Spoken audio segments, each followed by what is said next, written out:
reciben un nombre particular y es vellosidades de anclaje. Ahí se las coloco, las vellosidades de anclaje. ¿Y cuál es la diferencia de esta vellosidad para ponerle este nombre? Pues que es una vellosidad terciaria y que, como toda vellosidad, surgió a partir del mesodermo o de la placa coriónica, pero entra a tocar una estructura muy pegada a la decidua basal, que es la última que genera el corio, que recibe el nombre de cápsula citotrofoblástica. Ya las vamos a mirar. Entonces, esas son las vellosidades de anclaje, son las que se extienden desde el mesodermo de la placa coriónica hasta llegar a la cápsula citotrofoblástica. ¿Listo? Así, entonces ya vemos vellosidades terciarias todas, sin sitio, sobre una capa de cito y a su vez que cubren un núcleo de mesodermo vascularizado. Bueno, vamos a hablar de esas vellosidades. Esta es una vellosidad terciaria, ¿sí o no? Tenemos un mesodermo vascularizado y miren esta, ¿sí la ven? Estas son vellosidades terciarias, pero esta vellosidad, que es como un tronco más grueso, como el tronco de un árbol, vemos que va desde el corión, esta es la placa coriónica, y sube, sube, sube, sube, hasta que toca esta estructura externa, que es la famosa, miren acá, placa o cápsula citotrofoblástica externa. Todas estas que ustedes ven acá, que están en contacto, son vellosidades de anclaje. ¿Sí la ven? Que entran en contacto allá. Y las que encontramos aquí en el intermedio, que serían todas estas, son vellosidades terciarias.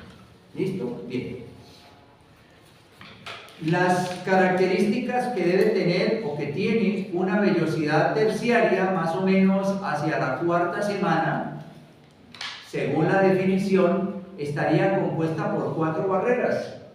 El sincitio, 1, el citotrofoblasto, 2, el tejido conectivo o el mesodermo, 3, y el endotelio de los vasos sanguíneos del cordón, en este caso, o los vasos sanguíneos coriónicos. Sería la cuarta barrera, el endotelio de esos vasos sanguíneos. Ustedes podrán imaginar que transportar gases, transportar nutrientes, inmunoglobulinas y demás entre una barrera que está conformada por 4 obstáculos va a ser mucho más difícil. Entonces se hace necesario que estas barreras se desplacen un poco, se eliminen un poco, para que el proceso se lleve a cabo de una manera mucho más rápida. Y es así como, aquí en la figura D, que estoy mostrando, nos muestra una vellosidad aproximadamente hacia la semana 16. ¿Listo? O cuarto mes. ¿Cuántas barreras tenemos acá? 2 barreras nomás. Las barreras del sincitio y las barreras del endotelio. Revisemos de aquí otras 2 estructuras u otros 2 elementos que es necesario repasar. Vemos, este es el endometrio, todo esto es el endometrio, pero ese endometrio lo vamos a poder llamar de 2 maneras dependiendo de hacia dónde quede ubicado. Si el endometrio está ubicado hacia el polo embrionario, como es esta parte, va a recibir el nombre de decidua basal. Decidua basal. La porción del endometrio que está ubicada justo hacia el polo embrionario. Y la que está ubicada, la porción del endometrio que está ubicada hacia el polo anembrionario, es decir, lo opuesto al polo embrionario, recibe el nombre de decidua capsular. ¿Listo? Decidua basal, decidua capsular. Vemos que entre cada una de las vellosidades de anclaje, estos espacios que ven ustedes acá, reciben el nombre de espacio intervelloso. ¿Lo ven? Entre cada una de estas vellosidades de anclaje, recibe el nombre de espacio intervelloso. Bien, y aquí ya vemos una cavidad amniótica, ya se ha invaginado el saco uterino, pero recuerden que esta cavidad coriónica tiene que desaparecer también. Este saco amniótico tiene que pegarse aquí y luego esto pegarse al otro extremo del útero para cerrar la cavidad uterina. Y ya vamos a mirar cómo se produce eso. Bueno, seguimos por este lado. Bueno, aquí les tengo esto, pero lo podemos ver mejor aquí en la lámina. Si ustedes observan el corión que está hacia el polo embrionario, es mucho más ramificado, mucho más desarrollado, es decir, mucho más frondoso. Si esto lo semejamos a un árbol, vemos que entonces hacia el polo embrionario está mucho más desarrollado o mucho más frondoso con respecto al corión que está ubicado en el polo embrionario. Vemos que está como muy rudimentario, como muy atrofiado, como que no se ha desarrollado adecuadamente. El corión que está ubicado hacia el polo embrionario y que está en contacto con la decidua basal recibe el nombre de corión frondoso. Corión frondoso. El que está ubicado hacia la decidua basal o polo embrionario recibe el nombre de corión frondoso. ¿Listo? Mientras que el otro, el que está hacia el polo embrionario o hacia la decidua capsular, recibe el nombre de corión leve o corión liso. Algunos textos lo llaman leve, otros lo llaman liso. ¿Listo? Aquí está. Corión frondoso, corión leve o liso. ¿Listo? Y como les decía, la decidua que está pegada al corión frondoso se llama decidua basal. Miren aquí. Esta es la decidua basal. Y esta que está aquí es la decidua capsular. ¿Ok? Entonces tenemos la decidua ubicada en el polo embrionario, que es la decidua capsular. Bien. Ahora tenemos que mirar cómo se cierra la cavidad uterina. ¿Listo? Aquí les coloco que a medida que va creciendo, el corión leve y la decidua capsular entran en contacto con la pared uterina para cerrar o fusionarse con la parte opuesta del útero, que es donde queda la decidua parietal, y obliterar la cavidad uterina. A veces uno con las letras no entiende mucho, pero ese es básicamente el esquema. Vamos a mirarlo bien. Aquí se implantó ese embrión y ahí empezó a desarrollarse. Aquí encontramos, esto es más o menos finalizando el segundo mes, comenzando el tercer mes, vemos la decidua basal. ¿Listo? Y dijimos que la decidua basal estaba hacia el polo embrionario. ¿Listo? Y el corión que está hacia el polo embrionario y en contacto con la decidua basal recibe el nombre de corión frondoso. Aquí lo tenemos, corión frondoso. ¿Listo? Aquí vemos la cavidad amniótica, esta primera, aquí está el embrioncito, la cavidad amniótica. Aquí vemos el saco uterino, ya el remanente del saco uterino. Aquí queda la cavidad coriónica y esta es la cavidad uterina. Es decir, hagan de cuenta como si esto fuera la cavidad uterina y esto tiene que empezar a llegar a invaginarse hasta que toque el lado opuesto. ¿Listo? O de pronto, si alguien me permite una hojita, no, que la tenga suelta. ¡Hala, la lista! ¿Esto es comunicación?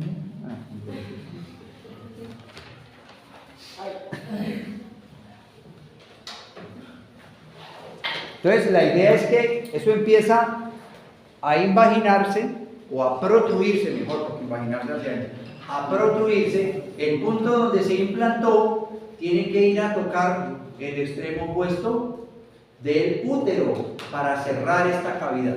¿Listo? Entonces hagamos de cuenta que este fuera el útero así. ¿Listo? y se implantó en una de estas partes, por ejemplo acá. Esta parte tiene que empezar a hincharse o a tratar de ir a tocar esta otra parte. ¿Listo? Entonces debe ser algo similar a esto, como si yo cogiera, si esta fuera la cavidad uterina, hacerle esto, hasta que termine replegándose completamente y cierre esa cavidad uterina. Entonces, aquí podemos ver, sigan ahí, donde dice embriología, aquí podemos ver cómo ya identificamos corio frondoso, cavidad coriónica, saco amniótico, bueno, ya el saco uterino ha desaparecido, y aquí tenemos el corion leve, y esta es la decidua capsular, esta es la decidua basal. ¿Listo? Entonces, el saco amniótico o la cavidad amniótica oblitera la cavidad coriónica, pegándose aquí con el corion leve. Entonces ya me desaparece la cavidad coriónica. Entonces solo queda la cavidad amniótica.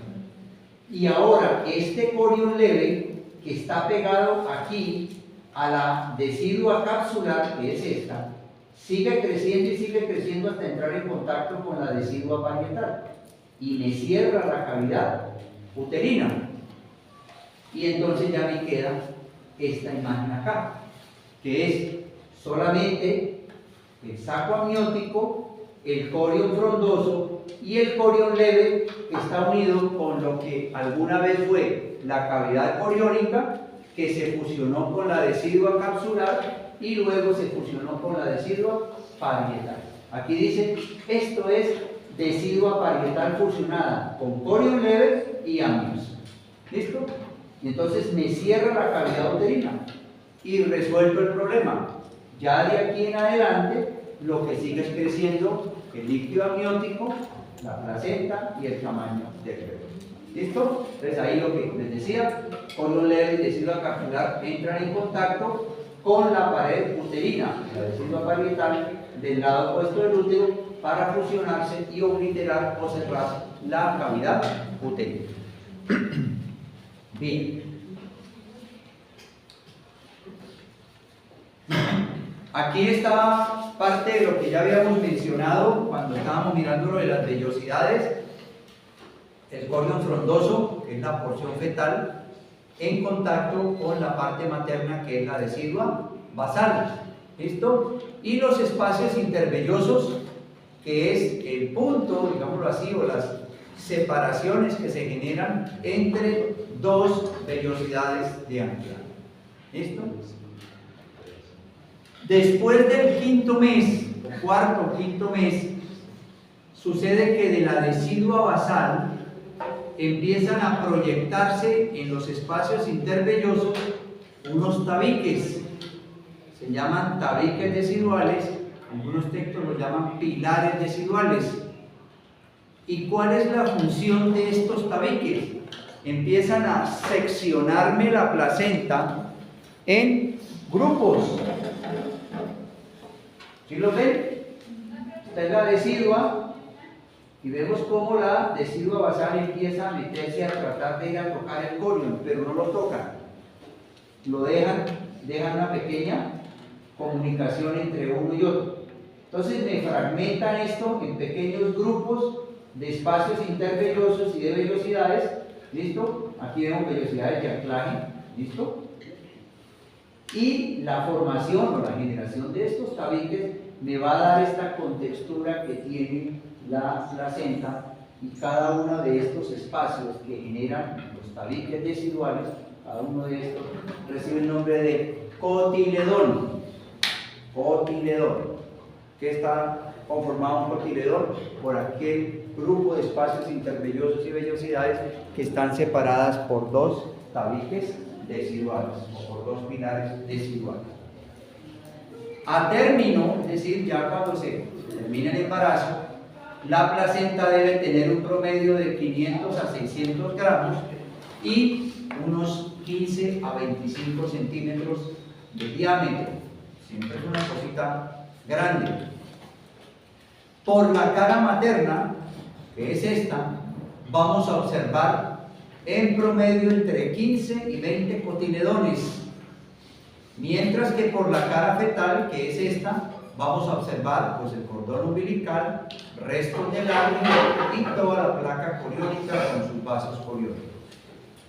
Muchachos, cuando estén rotando por gineco, no se les olvide, cuando hagan el alumbramiento de la placenta, no se les olvide quitarle las membranas ovulares y no es necesario que los cuenten, simplemente verificar que todos los cotiledones estén completos. Porque si por alguna razón cuando usted ve y este cotiledón está ese huequito, ¿dónde está el tejido que estaba ahí? Quedó pegado en el endometrio.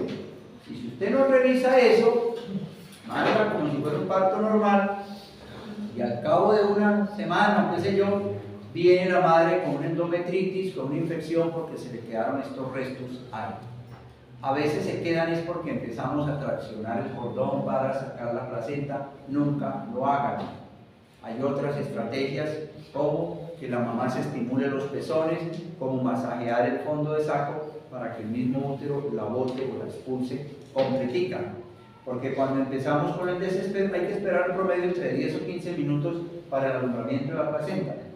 Toca esperar, no hay manera, venga, saquémosla con la mano, no. ¿Listo? Porque pueden quedar restos y esto genera infección. Entonces, si usted revisó la placenta, ay, madre, y el cotillón de acá, ¿qué pasó? Está adentro. No se lo roban así nomás. ¿Listo? Entonces, allá se quedó, habrá que hacer un pequeño curetaje y se resuelve la situación y no dejamos que eso pase a mayores. Bien, entonces tener presente esa partecita. Bueno, ya habíamos visto las diferentes barreras que tienen las vellosidades a medida que vamos avanzando. Ya habíamos visto que al comienzo de la cuarta semana o terminando la cuarta semana habían 4 capas o 4 barreras que había que superar o sortear para poder intercambiar sustancias, pero ya en el cuarto mes, como veíamos, esta membrana placentaria se adelgaza y solamente queda la cubierta endotelial de los vasos sanguíneos fetales con el sincitio. Bien, la placenta humana recibe el nombre de que es una placenta de tipo hemocorial. Y es hemocorial porque la estructura que separa la sangre fetal de la sangre materna es una estructura que proviene de la placa coriónica o del corio. Es una estructura que en el 99.9% de las veces garantiza que la sangre fetal no se mezcle con la sangre materna. Pero como en medicina nada es perfecto, ni 2 más 2 son 4, entonces se pueden presentar situaciones en las cuales un glóbulo rojo del bebé, el McGee se cuela y se mete y llega a entrar en contacto con la sangre materna. ¿Qué consecuencias puede traer esto? Que si la sangre materna del bebé es la misma sangre materna de la mamá, no pasa nada. Es la misma sangre, no tiene ningún inconveniente. Pero si es de la sangre del papá, que es diferente a la de la mamá, porque si ambos tienen el mismo tipo de sangre, pues no habría problema. Pero rara vez alguien se une con otra persona y me trae una clasificación primero, porque si no, el problema suena como feo. ¿Listo? Usualmente tienen otro tipo de sangre. Eso no quiere decir entonces que no puedan tener hijos o cosas por el estilo. Pero si por alguna razón se presenta esa invasión de tejidos, pues obviamente, por más que usted quiera al bebé, o la mamá quiera al bebé, o quiera al marido, el sistema inmune no tiene contemplaciones. Eso es tejido externo, eso es tejido extraño que lo va a empezar a atacar. Va a considerarlo una célula extraña que la va a empezar a atacar. Y puede desencadenar, pues obviamente, anticuerpos, que los anticuerpos sí van a pasar de la sangre de la mamá por la placenta a la sangre del bebé. Y no solo, primero destruye los glóbulos rojos que están colados en la sangre de la mamá, y cuando atraviesa la placenta y llega a la sangre materna, pues vaya festín, ahí sí se da sus anchas y empieza a generar una condición que se denomina enfermedad hemolítica del recién nacido. Como su nombre lo dice, pues es que se han destruido los glóbulos rojos de ese feto en virtud de que se desencadenó una respuesta inmune por parte de la madre. Puede ser que eso tenga unas consecuencias o puede ser de una magnitud increíble que los destruya a todos y la anemia sea tan intensa que entonces lo que hace es que dentro de la sangre solo queda plasma, que los glóbulos rojos se destruyeron todos y ese plasma pues va a producir edema o extravasación del mismo hacia diferentes cavidades del cuerpo del bebé, condición que recibe el nombre de hidropesía fetal. Es decir, son dos condiciones. Primero tiene que haber una enfermedad hemolítica al recién nacido, pero si esa enfermedad hemolítica al recién nacido es sumamente intensa, conduce a una hidropesía fetal. ¿Listo? Hidro pues es acumulación de agua en el feto. ¿Listo? Y pues esto obviamente es incompatible con la vida. Esto en cuanto al tipo de grupo sanguíneo, pero recordemos que también nosotros tenemos otro antígeno que es el antígeno de los glóbulos rojos, que es el famoso RH. ¿Listo? Este RH es un poquitico más agresivo que el tipo de sangre. A veces la inmunización por grupo sanguíneo no es tan importante o no le ponen tanto afán o tanto problema como la inmunización por el RH. ¿Por qué? Porque es que con una sola exposición inmediatamente desencadena la reacción inflamatoria, la reacción inmune. ¿Y qué pasa?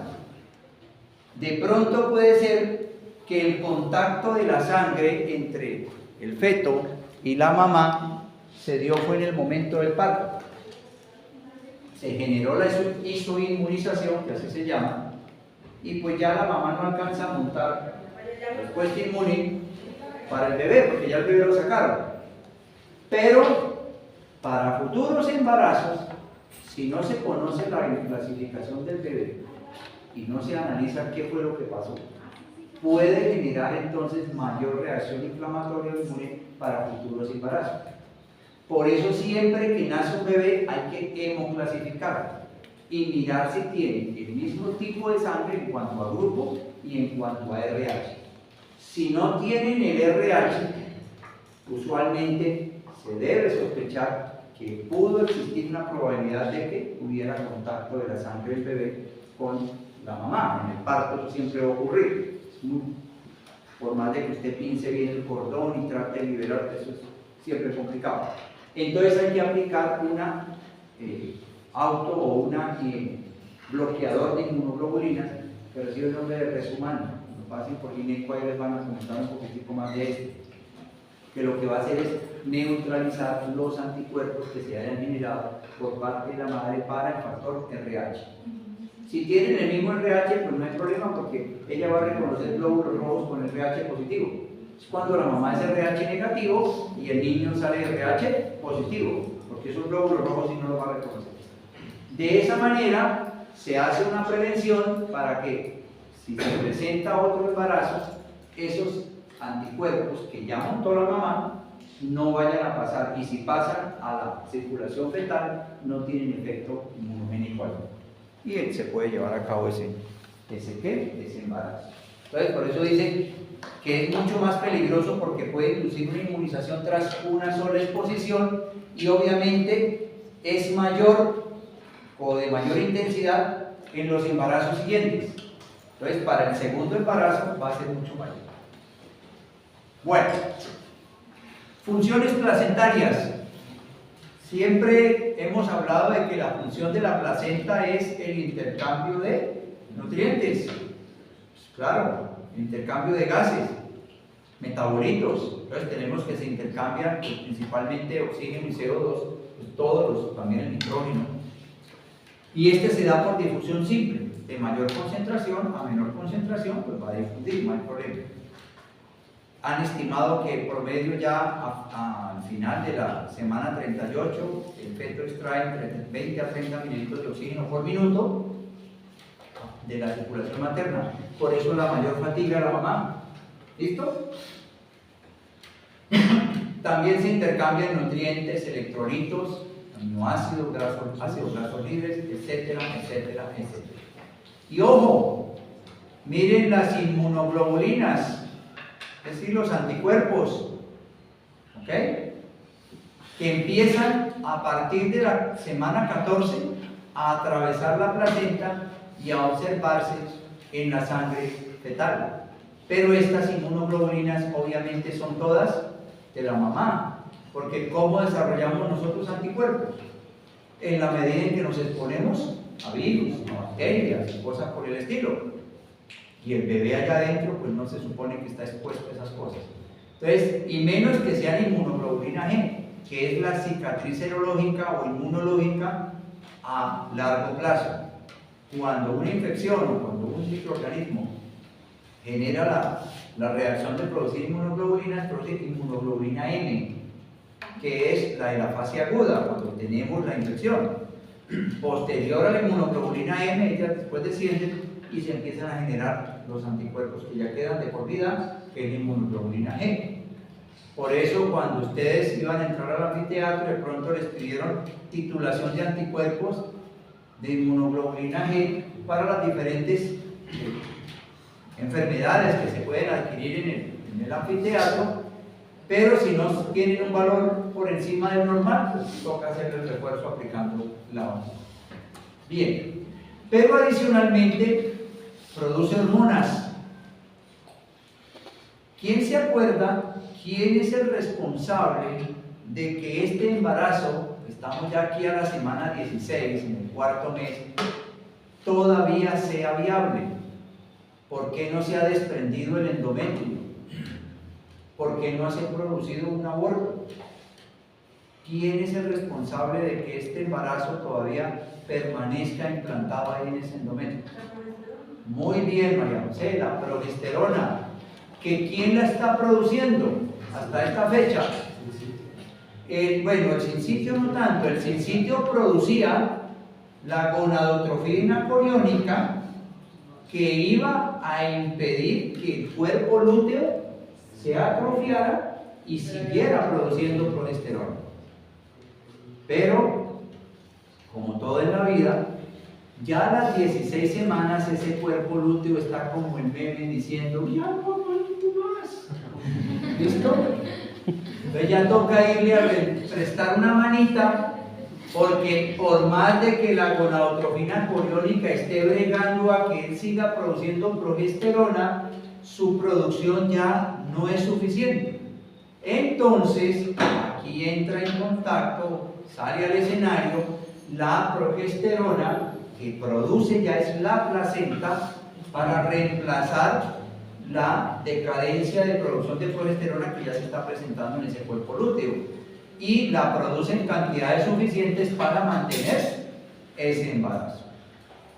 Adicionalmente, pues también produce estrógenos, gonadotrofina coriónica humana, pues obviamente es una placenta con gran cantidad de corio, no es una placenta hemocorial.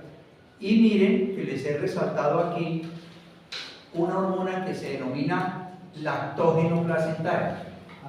Esta hormona todavía es motivo o es causa de debate entre los investigadores sobre las funciones adicionales que ya se le han encontrado. Ustedes con este nombre, ¿qué creen que pueda hacer esa hormona? Lactógeno placentario, que se produce por la placenta. Y lactógeno, ¿como a qué les puede sonar? Bueno, la producción de leche, de lácteo, ¿sí? Por allá la agarró con rodera.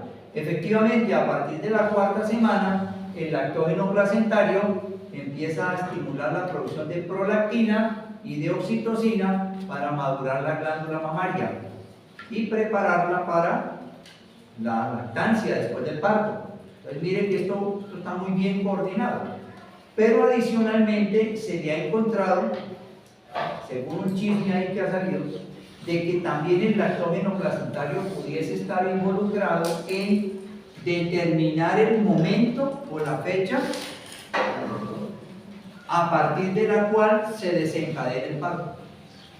Porque la pregunta es, bueno, ¿por qué hay mujeres que duran hasta la semana 42 y no tienen movimientos de nada, no, contracciones, nada.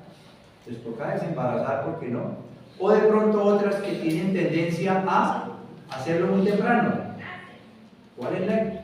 Tiene que existir algún factor, alguna sustancia o no sé qué carajos, como dicen por ahí, que le diga al útero, oiga, ya es hora de sacar ese bebé. Y empiecen las contracciones, se rompa la fuente, como le dicen por ahí, o se rompa el saco amniótico y ya empieza el trabajo de parto. Pues al parecer, la placenta, ya cuando logra la semana 40, empieza a disminuir la producción del lactógeno placentario. Y al parecer, pareciese que la disminución en estas concentraciones de lactógeno placentario sería uno de los estímulos para desencadenar la mayor producción de oxitocina por parte de la hipófisis y empezar las contracciones del útero para expulsar el bebé. Todavía no es garantizado, esas son teorías que pues estamos tratando.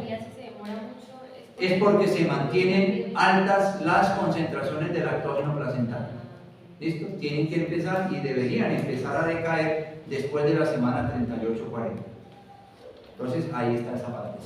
Bien, finalmente vamos a mirar algunos elementos del amnios o de la línea oval que son los que van a constituir el cordón umbilical. Ya hemos mencionado mucho de lo que aquí vemos, pero recuerden que el ombligo proviene de su estructura embrionaria que recibe el nombre de línea oval, que va a dar origen al anillo umbilical primitivo. Y es el momento o es el punto a nivel de la cara anterior de la pared del abdomen, donde el ectodermo se repliega, digámoslo así, se hunde, ¿no? Para constituir el anillo umbilical primitivo. ¿Okay? Se une ahí con el mesodermo y genera una estructura que solamente queda comunicado por lo que va a ser el cordón umbilical. Y más o menos a la 5ª semana de desarrollo, las estructuras que están pasando por este anillo serán el pedículo de fijación, que es el que va a contener la alantoides. ¿Recuerdan esa alantoides que era una impaginación del endodermo que se metía en el pedículo de fijación? Y los vasos sanguíneos umbilicales, que son 2 arterias y una vena.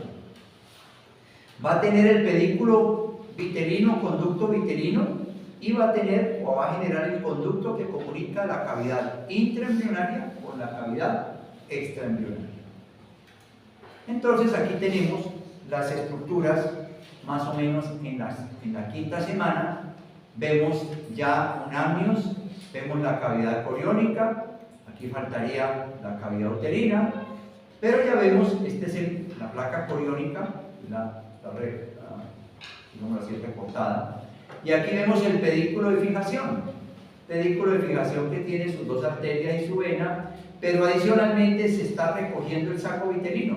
En las gráficas anteriores veíamos cómo quedaba ahí como una especie de remanente de ese saco vitelino, el cual tiene que introducirse al interior de la cavidad abdominal y este anillo umbilical primitivo cerrarse completamente para que quede una estructura más o menos como esta, con un cordón umbilical completamente definido.